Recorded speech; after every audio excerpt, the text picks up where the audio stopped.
النساء مبارکه سوره چې په مدینه منوره کې را نازله شوې ده یو سلو شپږ یا مبارکه آیې لري تاسې تلاوت او پښتو ترجمه له لومړي آیت څخه اورئ.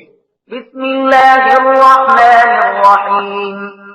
د الله په نوم چې ډیر زیات مهربان پورا رحم لرونکی دی. يا أيها الناس اتقوا ربكم الذي خلقكم من نفس واحدة وخلق منها زوجها وبث منهما رجالا كثيرا ونساء واتقوا الله الذي تساءلون به والأرحام إن الله كان عليكم رقيبا.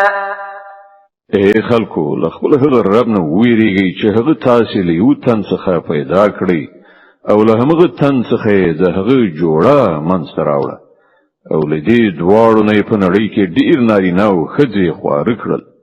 له هغه خدای نه ویریږي چې د هغه په وسیله تاسو یو له بل نه خپل حقوق غواړئ او د خپلوي او پیوندونو لغوڅولو نه ډډه وکړئ.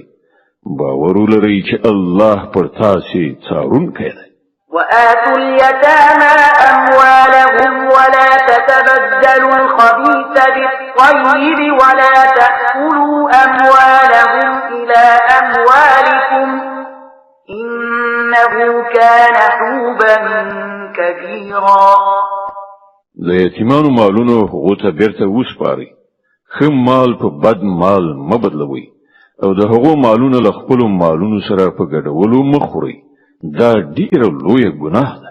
وإن خفتم ألا تقسطوا في اليتامى فانكحوا ما طاب لكم من النساء مثنى وثلاث ورباع فإن خفتم ألا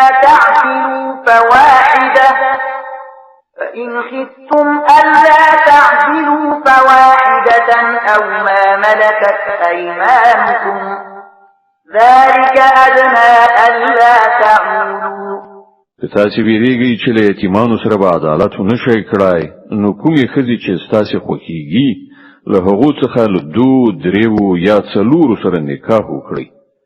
خو کله تاسو سره دا اندېښنه وي چې له هغو سره به عدالت ونشئ کړای نو یوه ښځه وکړئ یا له هغو وینځو نه ازدواجي کار واخلئ چې تاسو ته په لاس درغلي دي. په دې توګه له بې عدالتۍ نه په ښه شان ژغورل کېدای شي. وآتوا النساء صدقاتهن نحلة فإن طبن لكم عن شيء منه نفسا فكلوه هنيئا مريئا. او د ښځو مهر په ښه زړه یعنې فرض ګڼلی ورکړئ. البته که هغوی په خپله خوښه تاسو ته بخشش کړي نو تاسو هغه په خوند سره خوړلی شئ. ولا تؤتوا السفهاء أموالكم التي جعل الله لكم قياما وارزقوهم فيها واكسوهم وقولوا لهم قولا معروفا. او ناپوهانو ته د هغوی مالونه مو ورکوئ کوم چې ستاسو په ولایت کې دي او الله هغه ستاسو د ژوند د سمبالښت وسیله ګرځولې او له دغو مالونو څخه هغو ته خوراک او پوښاک ورکړئ او د دوی د مال په حساب او ساتلو سره دوی ته سمه لارښوونه وکړئ. وابتلوا اليتامى حتى إذا بلغوا النكاح فإن آنستم منهم رشدا فادفعوا إليهم أموالهم ولا تأكلوها إسرافا وبدارا أن يكبروا. ومن كان غنيا فليستعفف ومن كان فقيرا فليأكل بالمعروف. فإذا دفعتم إليهم أموالهم فأشهدوا عليهم وكفى بالله حسيبا. او یتیمان تر ازموینې لاندې ونیسئ تر دې پورې چې هغوی د نکاح کولو وړ سن ته ورسیږي. بیا که تاسو په هغو کې اهلیت ولید نو د هغو شتمني هغو ته وسپارئ داسې هیڅکله مه کوئ چې د انصاف له حد نه تیری وکړئ او له دې ویرې نه د هغو شتمني په بیړه بیړه وخورئ چې که هغوی لوی شي خپل حقوق به درڅخه وغواړي. د یتیم کوم سرپرست چې بډای وي هغه د له پرهیزګارۍ نه کار واخلي او کوم چې بېوزلی وي هغه د په معروفه توګه وخوري.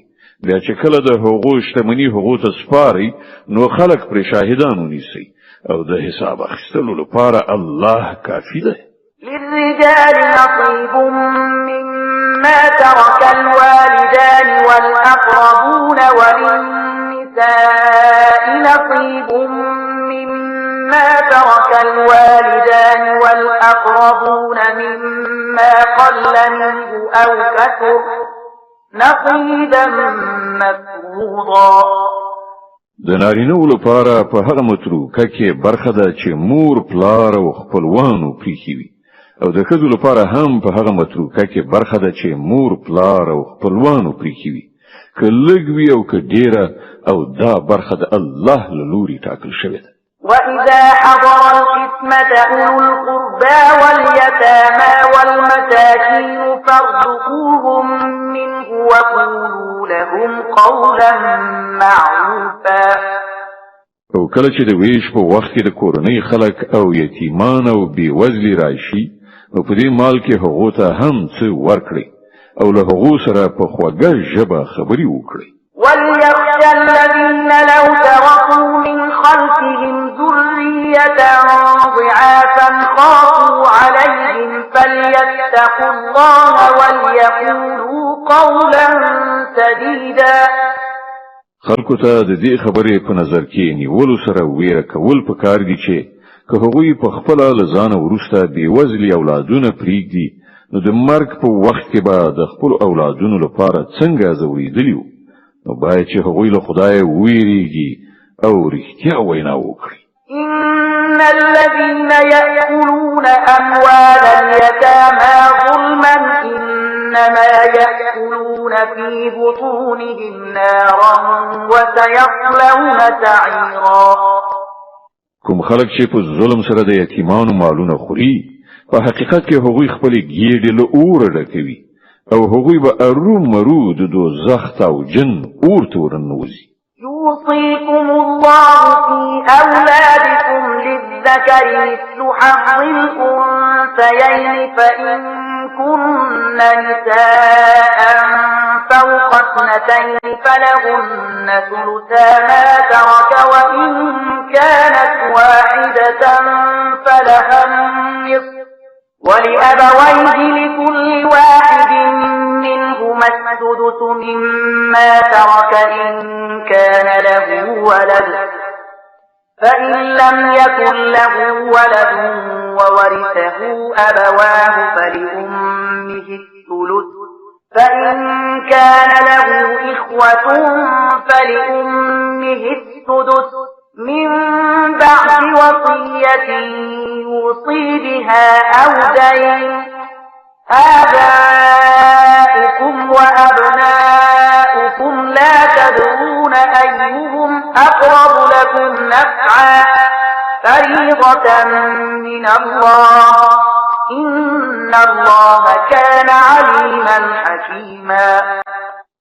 ستاسو د اولادونو په باب الله تاسو ته لارښودنه کوي چې د نارینه‌و برخه د دوه ښځو په اندازه ده.